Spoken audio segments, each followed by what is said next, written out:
Hello and welcome to the video for the UTMB Galveston Combined MSDI program. This is the program director, Dr. Jean Gutierrez. Let's get started. Now for a little history of UTMB, we are the oldest medical school in Texas.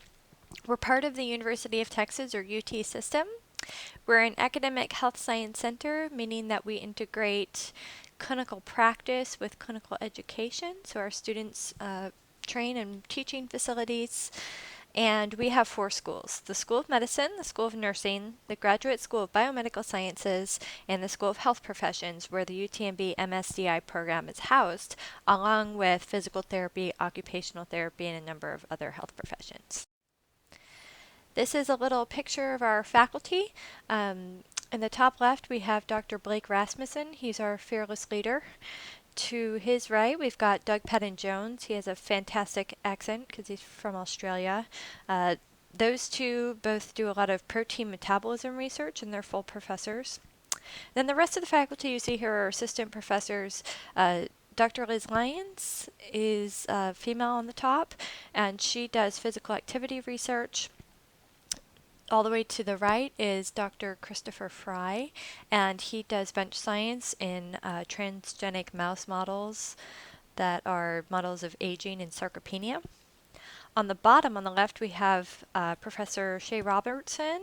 She is experienced in clinical pediatrics and dietetics and teaches our life cycle course and our sports nutrition course. And then to the right of her, that's me, Dr. Jean Gutierrez, and I have background in diabetes-related research and sports nutrition and lots of weight loss research studies. I teach the metabolism course and the seminar course. Here we have 3 of our adjunct professors who also serve as clinical preceptors. So all the way to the left, that's Chris Messenger. He's the clinical nutrition manager. In the center, we have Suquan Jolly. She is our bariatric dietitian. And all the way to the right is Blair Brown. She's one of our transplant dietitians. And so these faculty are involved in teaching courses as well. And Chris Messenger is also teaches MNT in the spring.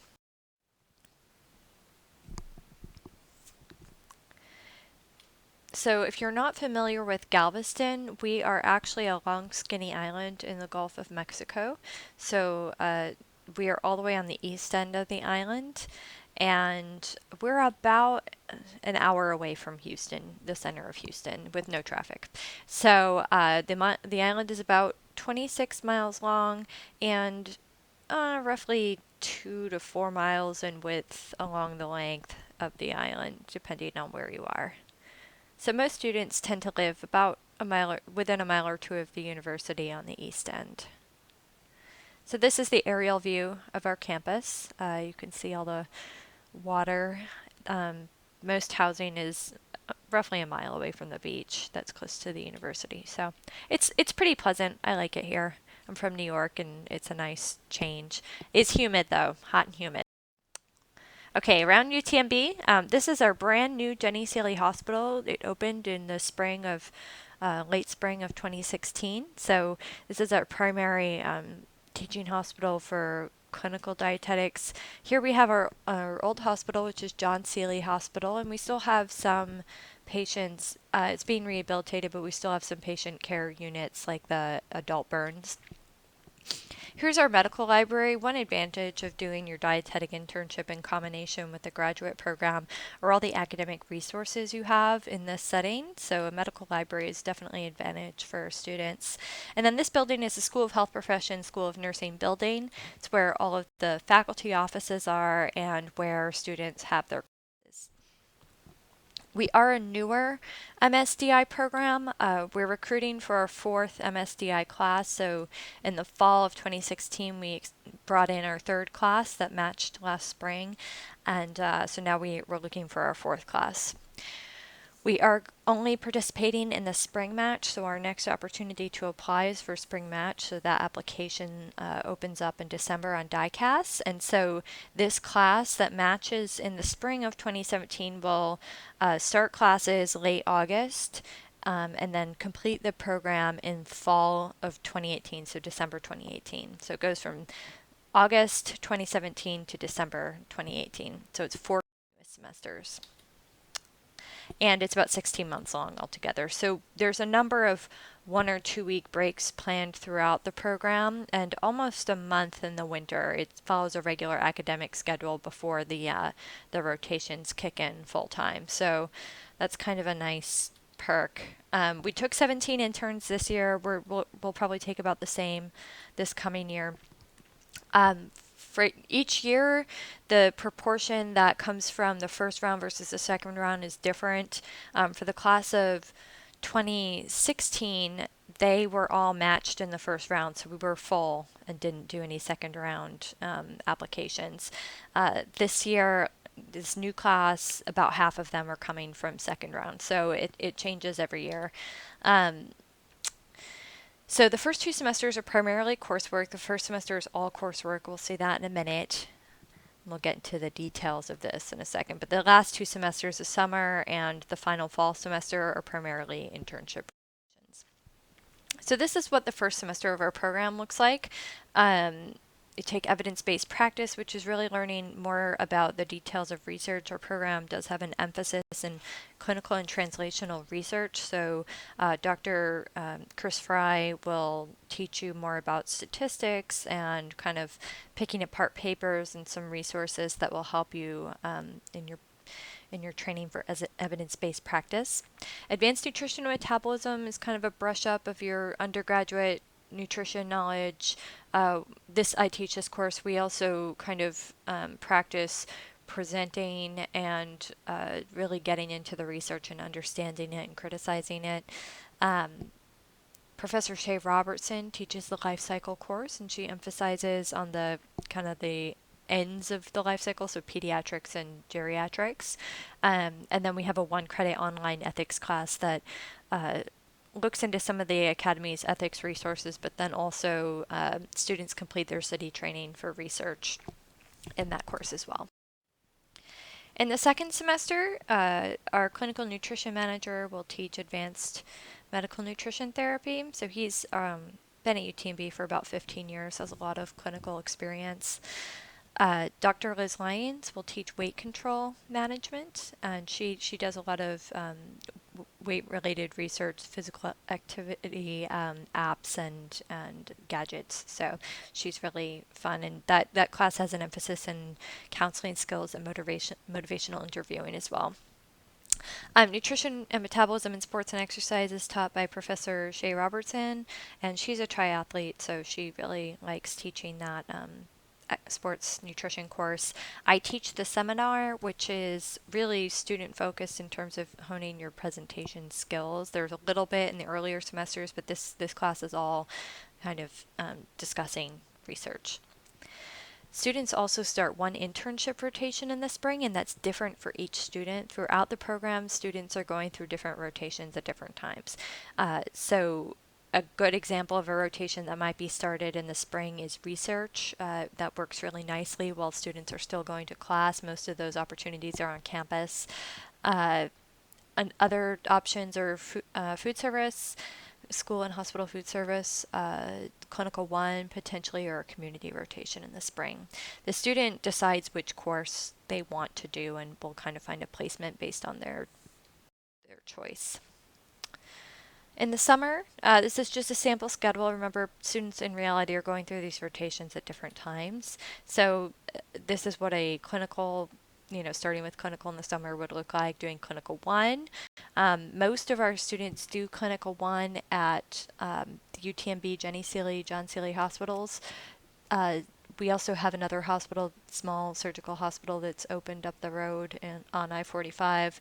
But we have several off-campus hospital sites about 3 or 4 that we use.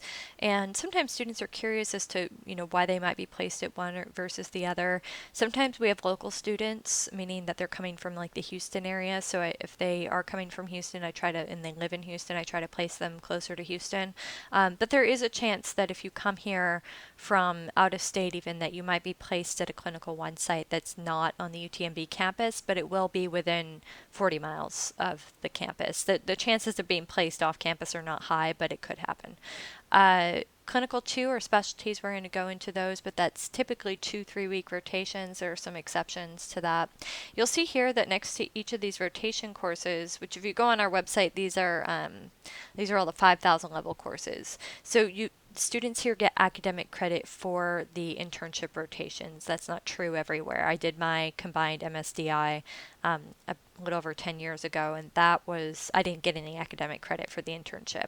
So that's kind of an advantage of a lot of programs are like that now, but it's a benefit of our program. Uh, Community nutrition is a 3-week rotation, and by 3 weeks I mean 3 weeks full time.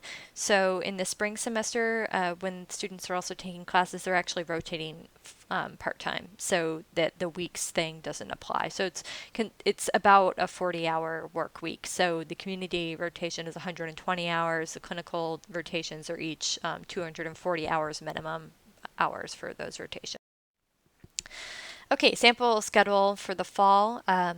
Food service, these are the ones that are left over from the sample schedule. So food service, our students do 3 weeks in hospital and 3 weeks in school typically, so they split that up and get exposure to both. We have a elective selective rotation that students have too, so that's just basically getting more experience in an interest area. It could be we've developed some affiliations recently with like eating disorder clinics, or we have one sports nutrition rotation, or if say you really like food service and you want to do that more of that, you can do another food service rotation there. Staff relief we changed this year. It's actually open. It's going to be at the end of the program, and any of your prior sites you can go back for staff relief. So you can do staff relief in food service. You can do staff relief in a clinical rotation. Typically, students choose their own staff relief, and then it's up to the preceptor whether or not they are able to take you for staff relief. It usually works out. Sometimes it doesn't because of scheduling conflicts or other reasons, but it is student driven. We also have a 1 credit course called Professional Issues that I teach, and we do RD exam practice in that course. Kind of look at the different domains and kind of go over those. I give sample questions. We do mock exams. We also brush up your resume and practice cover letters and things like that. So that is the curriculum in a nutshell. So getting into a little more specifics of the rotations, I know that's important to potential applicants. Most students will rotate here on the UTMB campus in Galveston. So when I say most, I mean 13 out of 17 will be here. 12, between 12 and 13, something like that. So most of our interns will be at UTMB. So here's our UTMB Clinical 1 dietitians in acute care. Some students will rotate through an affiliated site, and I have a couple of students that I've sent to different places, like Houston Methodist in Baytown. We recently developed an affiliation with Mainland Medical Center, which is just up the road about 20 minutes in Texas City. So there are some different options. You might see on our website some very distant sites like San Antonio. We don't send students to those just randomly. Those are more like backup sites if we were to have a hurricane or something. So I'm just going to go through and give you some examples of our specialty opportunities in Clinical 2 that are UTMB based. So we have inborn errors of metabolism, cytogenetics. So our preceptor for that is Danielle Weiss. The physician is also pretty involved in that rotation, but that's just conditions like PKU and other genetic conditions. And so she works with families and patients to help them learn how to eat and get their formulas with those conditions. We also have transplant here, so UTMB does a number of kidney and liver transplants, also lung and heart sometimes. The preceptors for that rotation are Blair Brown, who you saw earlier. She's also adjunct faculty in our department. and Janita Turner. Blair does the inpatient work, and Janita does the outpatient sessions.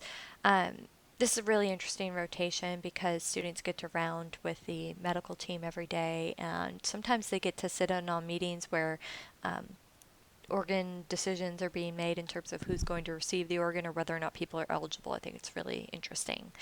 We also have a bariatric surgery center.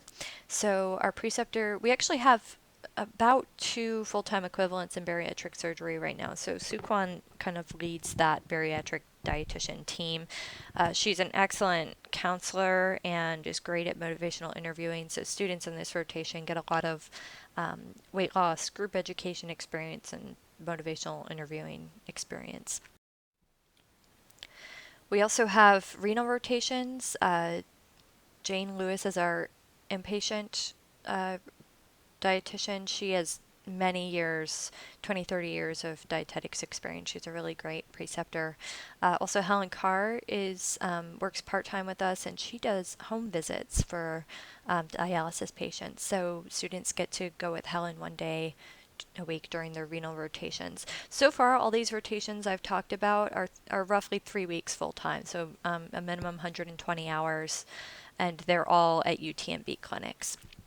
Stark Diabetes Clinic is a UTMB clinic with preceptor and CDE Lynn Maroof, and she also has been a dietitian for a very long time. She speaks Spanish, so she does a lot of one-on-one counseling with her patients.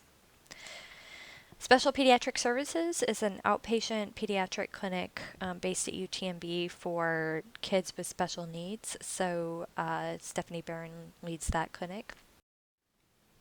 There are several other off-site rotations. We have pediatric burns at Shriners. Shriners Hospital for Children is actually on our campus. It's not a UTMB facility, but it's right on our campus. So we have several interns that go over there. We have students go to Tier Memorial Hermann, which is in the Houston Medical Center, and that's one of the best rehab hospitals in the world, so it's a great experience for our students. We also have 2 to 3 slots a year at Texas Children's Hospital, and so that's a regular inpatient pediatric experience. We have new affiliation with Clear Lake Regional, and they have a NICU dietitian who's willing to take students, so that'll be new for this year. We have several other affiliations established. For example, we also have an affiliation with DaVita Dialysis, and that's a 5-week rotation where they take our students in clinical 2. Texas Children's is also a 5-week rotation. The others tend to be 3 weeks rotations. If these look interesting to you, it's definitely a draw for our program, but you have to also keep in mind that some of these we have, a limited number of slots and lots of students who want to go there. So, for example, Texas Children's tends to be extremely popular with our students, and we can only send 2 or 3 a year. So, if we have more students than we have slots, we have to make a choice in who to send. So, I want that to be I want you to know that before you come here. So we choose based on overall professionalism of the student and their performance in class, and things like that. So, and then also, if you're interested in any of these specifically, you should definitely mention it in your personal statement for our program, because all other things being equal, I have gone back to personal statements to see what the student said their interest was on the front end to make some of these choices. We have a clinical and translational research emphasis here. We're kind of a special nutrition department for dietetics in the way that we have several federally funded researchers in our department who are actually actively involved in our program. And we have several research opportunities that have very strong mentors, so PhD mentors who are working one-on-one with our students and really teach you about the whole research process. I had a research rotation in my own internship, and it was nothing like the experience our students get here. They really get a much, it's 5 weeks, and they really get an intensive experience in terms of really seeing research at each of its phases, and then it culminates with a research poster that students make for the class, but then they also present later in the program. So we have 3 to 4 slots a year available at NASA, Johnson Space Center, in the nutritional biochemistry lab. Students don't work in the space foods lab, but they usually do get to see that. We have our own clinical research center here. So, for example, Dr. Patton Jones has a bed rest study, and so that's done in our own clinical research center. So, we have a dietitian there who works with students, and students get a lot of nutrient analysis experience. Um, we have an ongoing protocol in our acute care for elders or ACE unit, and the scientists there actually developed the protocol for our program, and so it's a protocol where we're screening older adults for malnutrition when they come into the hospital and kind of comparing it with several indicators like their DEXA body fat and muscle mass and you know depression and things like that.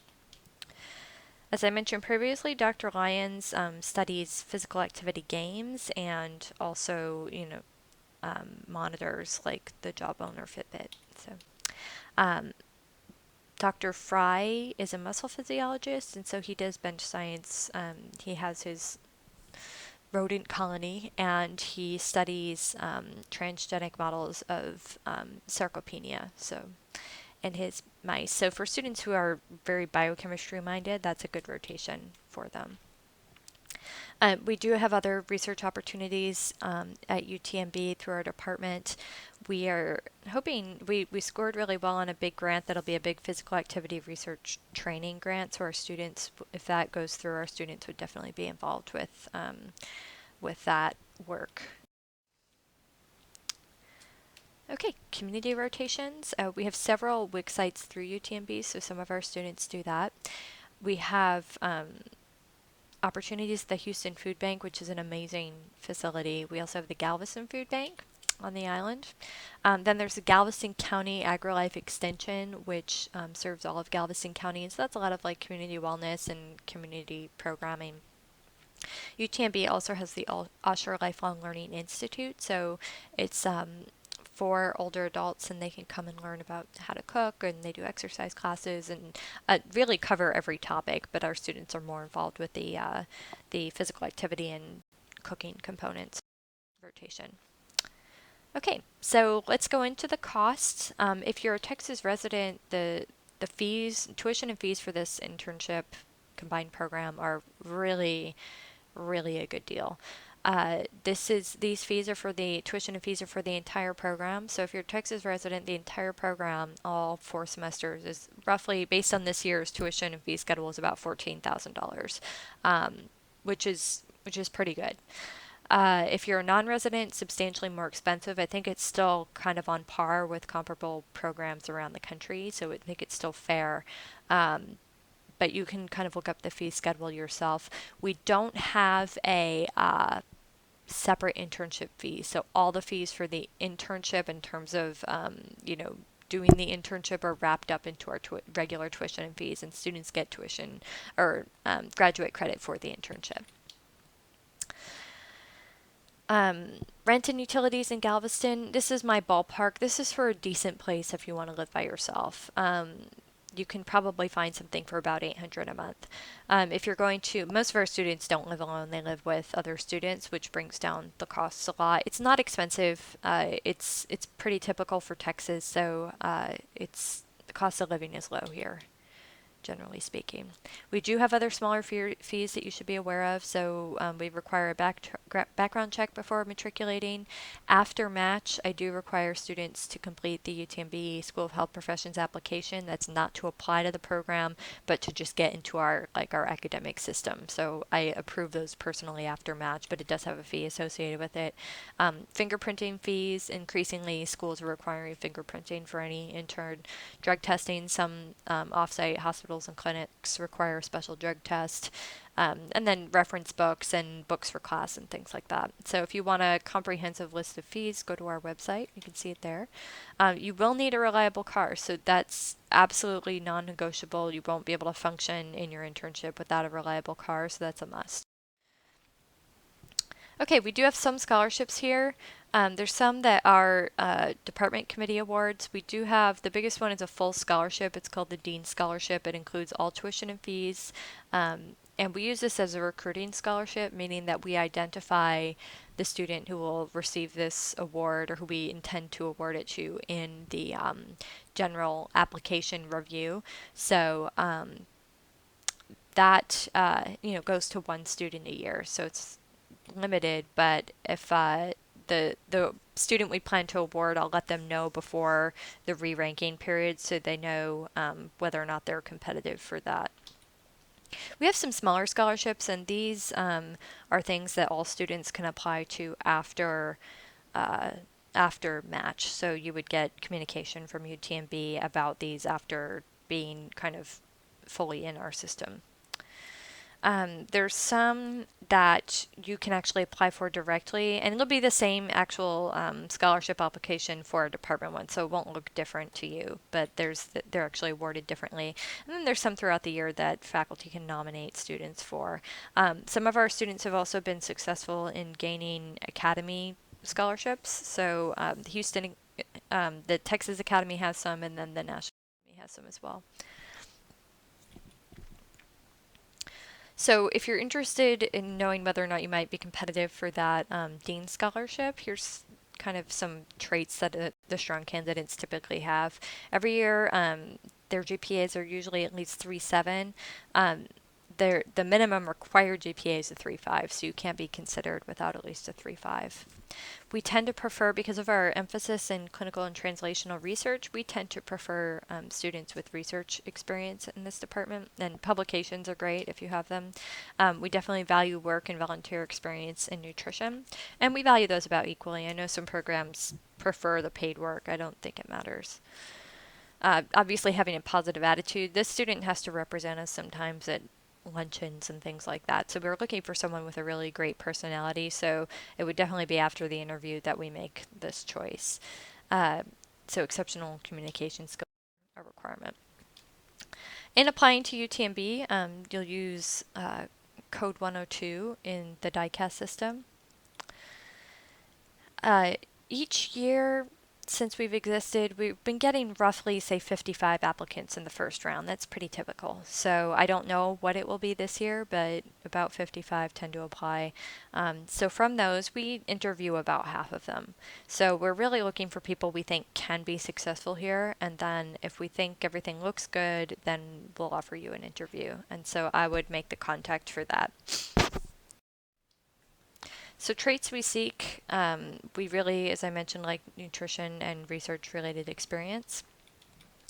Having a our average class GPA for the class of 2017 was a 3.65, so that's on average the profile of our students. Of course, each university is different, each program is different, and sometimes students come with additional experience or other qualities that make them strong, even though their GPA might not be in that range.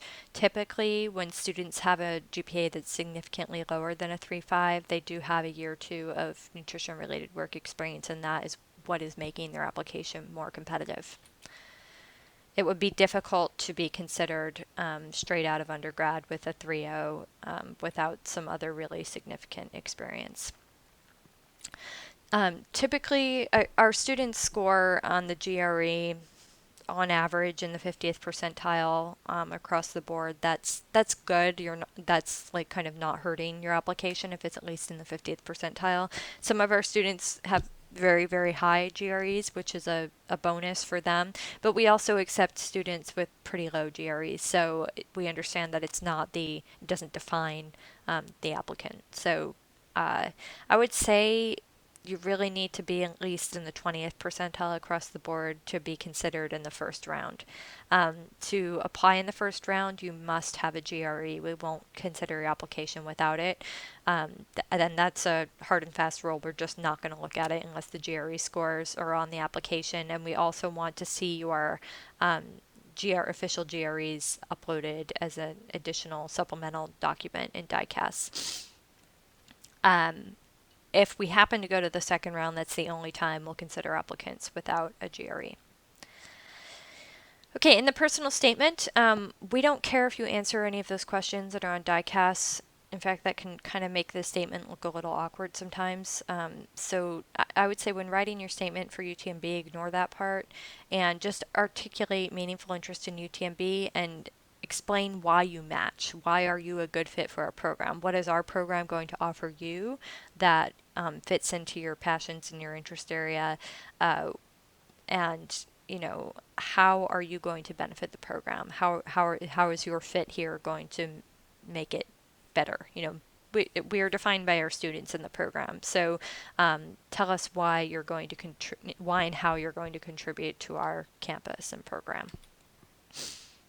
If I went through a bunch of our specialty areas and program concentrations, if you're interested in any of those, mention that in your personal statement. Say you saw the video and you liked, you like transplant or whatever. It sounds interesting to you. That's a good idea to do that. I know it's tough in a Skype interview sometimes to come off like yourself because it can be scary, but to the best of your ability, try to smile, be professional, have a good attitude, and that'll go a long way. Some barriers to successful matching. If your GPA is less than a 3.0, we won't consider you in the first round. Between a 3.0, 3.0 to 3.3 is kind of shaky ground. You would need some other supporting experience to kind of prove that you're a strong candidate. If your statement is poorly written or you have trouble articulating in the Skype interview, that's going to hurt your chances. You really need to know about the dietetics profession, have a good a good response and answer to why you want to be in our program specifically. So sometimes when we interview people, it's clear that we're like a 18th choice for them because they almost seem like they're annoyed that we're like on Skype with them. So definitely, if you want to be considered, it's really important to, you know, have a positive attitude, smile. We don't have to be your favorite program, but look and act interested in the program. We've thrown out really amazing applicants who look great on paper just because they seem disinterested in the interview. Having brief or non-specific letters of recommendation, I'm going to show you an example of in a second, is bad for applicants. So you need to make sure that you're building the kind of relationships and getting the kind of recommendations that are going to make you look good. Of course, negative letters are bad. That happens sometimes. So you need to be confident that the person writing letters is going to write you a strong positive letter. But even non-specific letters or vague letters are not good for you. Certainly in the personal statement, if you name other programs or demonstrate a lack of knowledge about our program, that's not good. But it also looks bad to kind of just talk about yourself the entire statement and then tack on one sentence at the end that mentions UTMB. That's not really targeted to our program. So just be mindful of that. You want to demonstrate your fit for, I don't think just our program, probably any program.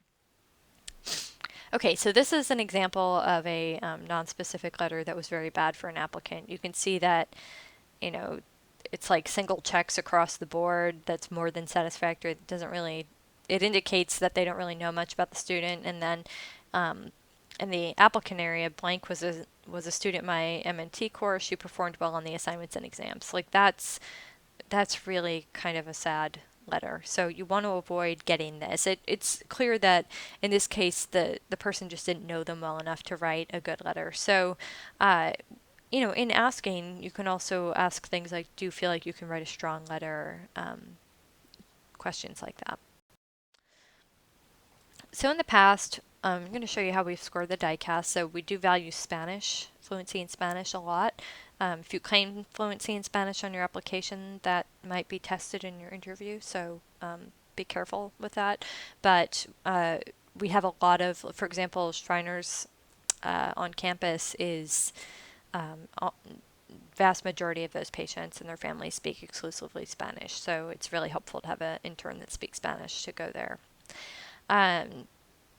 GRE scores, we look for 50th percentile and above. Again, it's not the be-all end-all, but it's something we look at.